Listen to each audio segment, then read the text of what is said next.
Cyber నేరగాళ్లకు అమాయకుల భయమే ఆయుధం. వారిని నయానో భయానో భయపెట్టి ఉన్నదంతా ఊడ్చేస్తున్నారు. అవతలి వాళ్లు ఎంతటి వాళ్లైనా సరే బోల్తా కొట్టి చేస్తున్నారు. ఇటీవల రాజకీయ నాయకులు, ఉన్నత చదువులు చదివిన వారిని సైతం ఇలాగే బురుడి కొట్టించి లక్షల్లో డబ్బులు కొట్టేశారు. తాజాగా హైదరాబాద్ లో ఓ రిటైర్డ్ జడ్జిని బెదిరించారు సైబర్ నేరగాళ్లు. ఆయన వద్ద నుంచి ఏకంగా ₹1,66,00,000 కొట్టేశారు. డిజిటల్ అరెస్ట్ అసలు ఉనికిలోనే లేని పదం.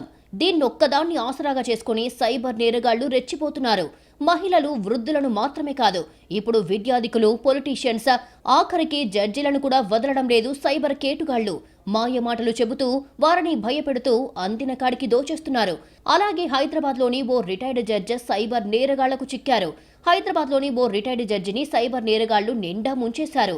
అతన్ని ఏకంగా 48 గంటల పాటు ఎవరితో కాంటాక్ట్ కాకుండా చేసి ఏకంగా ₹1,00,00,000 పైగా డబ్బులు కొట్టేశారు. డిజిటల్ అరెస్టు చేశామని చెప్పి నానా హంగామా చేశారు. చివరికి కుటుంబ సభ్యులతో కూడా మాట్లాడనీయకుండా చేసి డబ్బులను కాజేశారు.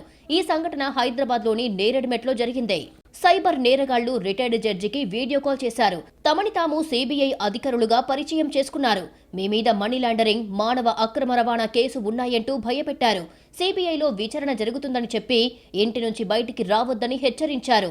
ఆధార్కు లింక్ అయి ఉన్న 2 మొబైల్ నంబర్ల నుంచి మహిళలకు అభ్యంతరకర కాల్స్ చేస్తున్నారు అని మాజీ జడ్జిని భయపెట్టారు సైబర్ నేరగాళ్లు. బెంగళూరులోని ఇందిరానగర్లో మీపై కేసు కూడా నమోదయ్యిందని భయభ్రాంతులకు గురిచేశారు. అంతేకాదు, రిటైర్డ్ జడ్జిపై మానవ అక్రమ రవాణా కేసు కూడా నమోదయ్యిందని చెప్పారు. సుప్రీంకోర్టు నాన్ బెయిలబుల్ వారెంట్ జారీ చేసిందని బెదిరింపులకు దిగారు. ఈ విషయాలపై కుటుంబ సభ్యులు గాని, స్నేహితులతో గాని చర్చించవద్దని చెప్పారు. మీ బ్యాంకు ఖాతాల వివరాలు ఇవ్వాలని భయపెట్టి మీరు చెల్లించే మొత్తం విచారణ తర్వాత తిరిగి ఇస్తామని మస్కా కొట్టారు. లేని పక్షంలో అరెస్టు చేయాల్సి వస్తుందని బెదిరించారు.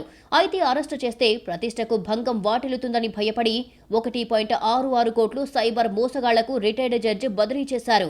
మోసగాళ్లు చెప్పిన విధంగా నగదు తిరిగి ఇవ్వకపోవడంతో పోలీసులను రిటైర్డ్ జడ్జి ఆశ్రయించారు. దీంతో కేసు నమోదు చేసుకుని నేరెడ్మెట్ పోలీసులు దర్యాప్తు చేస్తున్నారు. విశ్రాంత న్యాయమూర్తిని కూడా సైబర్ నేరగాళ్లు మస్కా కొట్టించారంటే ఇక సామాన్యులు, వృద్ధుల పరిస్థితి ఏ విధంగా ఉంటుందో ఊహించుకోవచ్చు. కాబట్టి ఎవరైనా డిజిటల్ అరెస్ట్ పేరు చెప్పి భయపెడితే ఖచ్చితంగా కాల్ చేయాలని పోలీసులు సూచిస్తున్నారు.